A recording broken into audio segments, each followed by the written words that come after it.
Coming up tonight on NonStop Local, a school is being deemed safe following a recent scare. We'll share the police department's message to the public. And a local home has been condemned following an investigation. We'll explain why that action was taken by police and city crews. But first, tracking major developments tonight out of the Middle East. Israel and Hamas have agreed to a ceasefire deal. We'll report on that breaking news. NonStop Local. We start right now. Ben Weinman and Mark Hako, bringing you the content that connects our community. You're watching NonStop Local Montana at 5. And we begin tonight with that breaking news out of the Middle East. Israel and Hamas have agreed to the first phase of a United States brokered ceasefire plan that will allow for all the release of hostages in Gaza. Thanks for joining us, everyone. I'm Ben Weinman. We're going to show you a video tonight. You can see Israelis celebrating that news, that the agreement has been reached between Hamas and Israel. The video was shot this morning in the hostage square in Tel Aviv. In terms of the deal itself, today President Trump announcing that the remaining hostages held by Hamas will be released from Gaza on Monday or Tuesday of next week. Very importantly, the hostages are coming back. As you know, they consider them hostages. They talk about them as hostages, but there are approximately 28 dead people, mostly young, mostly men. But and boys. I mean, boys. The one woman talked about her baby. Her baby's 25 years old, but you know, to her it's her baby, and we're bringing them home. We're getting everything, and to those parents, the dead young man is just as important as though this person were alive. It's amazing. I've never seen anything quite like it. Now, folks, we're going to show you the Palestinian side of things. They are also celebrating tonight after learning about the deal. The ceasefire in Gaza will reportedly take effect immediately following the Israeli government's approval of the deal, for which Benjamin Netanyahu's office says the Israeli cabinet has approved the outline. All of this comes at a time when earlier this week the world recognized the 2-year anniversary of the Hamas-led October 7th attack in Israel. Those attacks killed about 1,200 people and militants kidnapped around 250 others. Israel soon responding with an intense military assault on the same day. Over the past 2 years, Israeli military attacks have killed over 66,000 people. And a lot of our leaders here in Montana are reacting positively to that development. Bradley Warren has been helping us track those reactions from the Pulse studios this evening. He joins us live this evening. Bradley, good evening to you. What are our political leaders here in Montana saying about this ceasefire deal out of the Middle East? Well, the Montana delegation to Washington is welcoming the news that a ceasefire is close and taking the chance to praise President Donald Trump for his efforts to get it done. Senator Steve Daines shared, quote, "Tremendous news tonight. Thanks to the leadership of President Donald Trump. Peace through strength works," something we've heard over and over again. Again, adding that this was great news and thanking the leadership of the president. Now, Representative Troy Downing, who we spoke to several times over the last couple days on this topic, called President Trump the president of peace and cheering him on for his efforts to bring home the hostages. Now, I did speak to Representative Downing on this topic, and he says that we now need to get that aid into Gaza and then allow for the area to rebuild, but he does not think that the United States needs to be in the business of building nations. Ben? Bradley Warren, appreciate your reporting tonight. Thank you. We'll continue to track that situation as it develops. And folks, want to remind you all, the Pulse are all day 24/7 news channels. So join our Bradley Warren. Breaking news, weather, and sports that affect our region. You can find the Pulse up at our website. Head to nonstoplocal.com. Also beyond the big sky tonight, the Justice Department has indicted New York Attorney General Letitia James. Since May, James has been under investigation over a 2023 mortgage that she took out to help her niece buy a home in Virginia. James facing 2 charges, bank fraud and false statements to a financial institution. The charges follow James's successful civil fraud case against the president, which resulted in a $355 million penalty. In a statement, James calling the charges, quote, baseless, and accused the president of, quote, desperate weaponization of the justice system for a political retribution. Back here in the Treasure State tonight, tracking local crime, Christopher Foys has pleaded guilty to deliberate homicide in the 2023 killing of Megan Ashley Stedman out of Bozeman. Foys entering his plea in Gallatin County District Court back on September 29th. That agreement recommends a 60-year sentence with a 25-year parole restriction. Judge Rian McClea will review a pre-sentence report before sentencing on November 25th. County Attorney Audrey Cromwell says this spares the victim's family from a trial. He does remain in custody until then. And then tracking crime out of Cascade County tonight, a Great Falls home has been condemned after a search warrant was served earlier this week. Joey Taylor reporting tonight on what happened when police and Great Falls City crews moved in.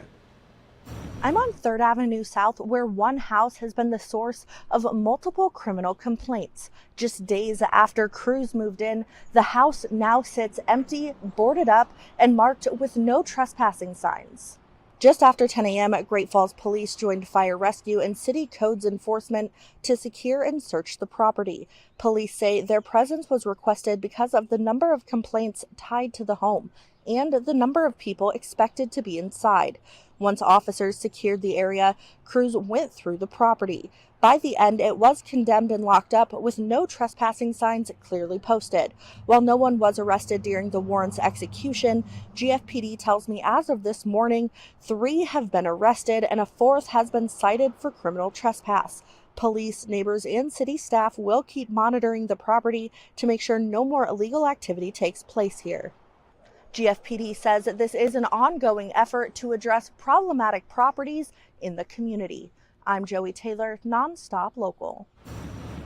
Joey, thank you very much. And in Missoula tonight, Montana Fish, Wildlife and Parks is asking for the public's help after vandalism occurred at the Kelly Island fishing access site.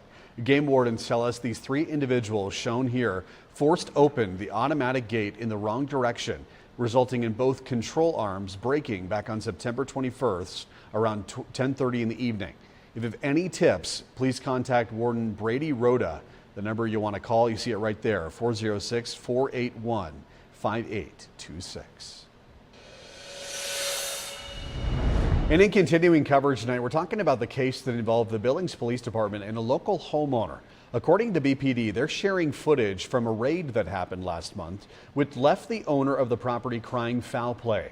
In an update to a story brought to you back on Tuesday, BPD says that body cam footage of the raid on King Avenue is now available for public view. All of this is in response to rumors circulating that officers took things too far, and even rumors that ICE agents were involved. 2 things Billings Police Chief Richard St. John pushing back against during his address to City Council this past Monday. Commanders confirmed that care was taken to avoid damage. We did move some things that didn't get put back, but for the most part, there were no items that were destroyed. The resident was treated with respect. And body cam footage you're seeing here on your screen of that incident was released today. The video is over 11 minutes long, and you could watch it in its entirety on the Billings Police Department's Facebook page. In a developing story tonight out of the Mission Valley, a recent scare happening at the Mission School grounds in St. Ignatius. Today, the St. Ignatius PD announcing on Facebook there's going to be an increased police presence in that area. We did reach out to the chief of police to learn why, and here's what he told us. Initially, what we are finding out is that yesterday there was a citizen from the community, a resident citizen from the community that went on a school property, and as a result, there was some sort of verbal altercation between him and possibly another staff member. Nixon went on to say that the man involved in that altercation was acting disorderly and has been criminally charged. The man also issued a no trespass notice, so he's not allowed on school property at any time. Folks, worth reiterating tonight that all this happened after school hours. There was no threat to either students or staff. However, police were still there today out of abundance of caution. We're going to have extra officers there at the school to address any issues as they come up, and also to reassure the public that their children are safe and they can continue their education. And speaking of school safety, the Montana Office of Public Instruction has partnered with the Barbara Sinatra Children's Center Foundation to distribute educational materials to schools throughout the state. One of the goals of that project, teach our kids about human trafficking and personal safety. In a statement, Superintendent Susie Hedeland says in part, quote, partnering with the Barbara Sinatra Children's Center Foundation is an important step in ensuring Montana students are equipped with the knowledge and the tools to stay safe and healthy. Now, folks, by the way, if you suspect a child is being trafficked or sexually abused, contact the Montana Human Trafficking Hotline. You see the number right there, 833-406-STOP at 7867. Well, this just in, a goose in Gibson Park has tested positive for bird flu this week, prompting new safety measures out of Great Falls. This goose reportedly showed signs of illness before testing positive. 2 people who had contact with the goose tested negative. Great Falls Park and Recreation team posting signs warning others not to touch the birds. Also, in light of the development, the annual duck roundup is now canceled. Officials are urging residents to report any sick birds to Montana FWP. Okay, taking a break from news this evening, let's talk local weather. Meteorologist Mark Haka joining us as we get ready for the rock and roll for the weekend. Of course, a big weekend in the Garden City, Montana homecoming happening. The Cats, of course, as well, back in Bozeman. Mark, what do you got for us tonight? All right, well, let me put it this way. Right now, it's looking like the MSU game is going to be very wet. Our models are showing not much rain in Missoula during the parade, 10 o'clock Saturday morning, and the game in the afternoon. Let's take a look. Finally, we've seen some clouds, so I cannot say it has been perfectly clear anymore, but a beautiful day again, not only in Missoula, but across the entire state of Montana.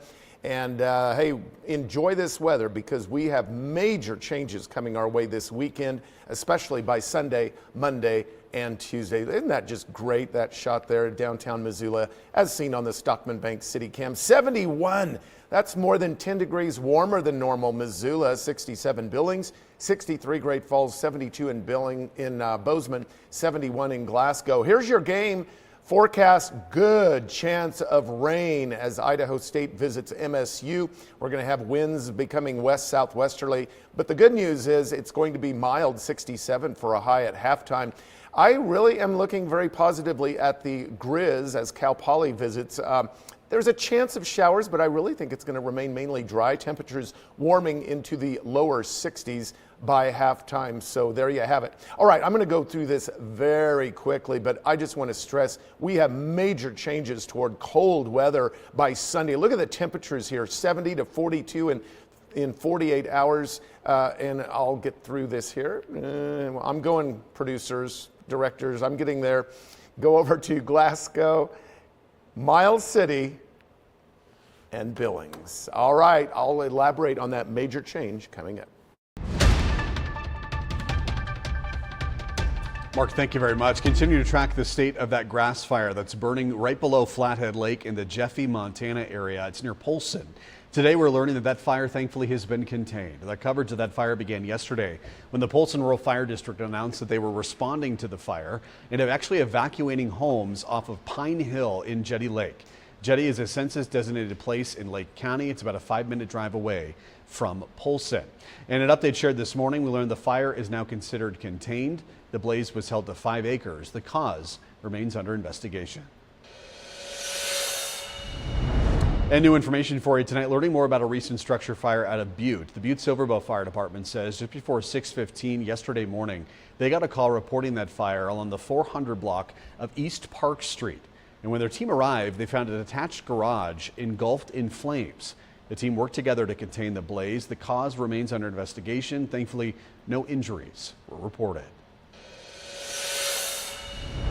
In the Garden City tonight, the Missoula Metropolitan Planning Organization, along with the Montana Department of Transportation and the city, have recently proposed safety improvements for Reserve Street, stretching all the way from I-90 to Brook Street. Isaiah Ruiz has been covering this topic throughout the day, letting us know what safety changes you can look out for. That's right, Ben. I'm standing right in front of Reserve Street, and as you can see behind me, there are no lights, not just right here, but even going further down. Now, obviously, especially now that everything is getting darker a lot sooner, heading into the winter times, it can be even more dangerous for those who are coming back home from night or just drive in the area. The plan was shaped by public feedback and crash data collected in 2024, with hundreds of local comments guiding the final recommendations. The proposals include intersection redesigns, pedestrian and bicycle safety upgrades, and access changes to key roads such as Stockyard Road, American Way, Mullen Road, and River Road. From analysis in the previous phases of public engagement, we've selected highlight projects for engineering development. So we have 5 projects. And one of those does include lighting as a key specific engineering intervention. According to EngageMissoula.com, approximately 1,800 reported crashes per year, with the, quote, highest and most severe crash rates happening along US 93 Reserve Street, likely due to lack of light. I think a really good example of that is the lighting that is proposed on the Clark Fork River Bridge of Reserve. People stated that that was a very needed intervention for that section, as well as concerns and issues with the Mullen Road intersection, which is one of our highlighted projects. Now, I just wanted to re-emphasize how important it is for anybody who is looking to make their voice heard or would like to leave a comment. Those 2 days are going to be next week, Tuesday and Wednesday. Tuesday is going to be from 4 to 6 p.m. at the Missoula Public Library, and Wednesday is going to be from 9:30 a.m. to 11:30 a.m. at the Grand Creek Town Center. Reporting in Missoula with NonStop Local News, I'm Isaiah Ruiz. Isaiah, thank you very much. Well, folks, we are just getting started on this Thursday evening right here on NonStop Local. Mark Haka returning with a longer look at your weather forecast. What's that weekend look like across Montana? And folks, as we head to break, I'd like to remind you all that hockey season is finally here, and we are bringing you all the action on SWX Montana. You can watch the Seattle Kraken take on the Anaheim Ducks tonight for their season opener. Puck drops tonight at 8 o'clock on SWX Montana. It's the Seattle Kraken right here on SWX Montana. Going to be a lot of fun for the hockey season. Folks, we'll be right back after the break.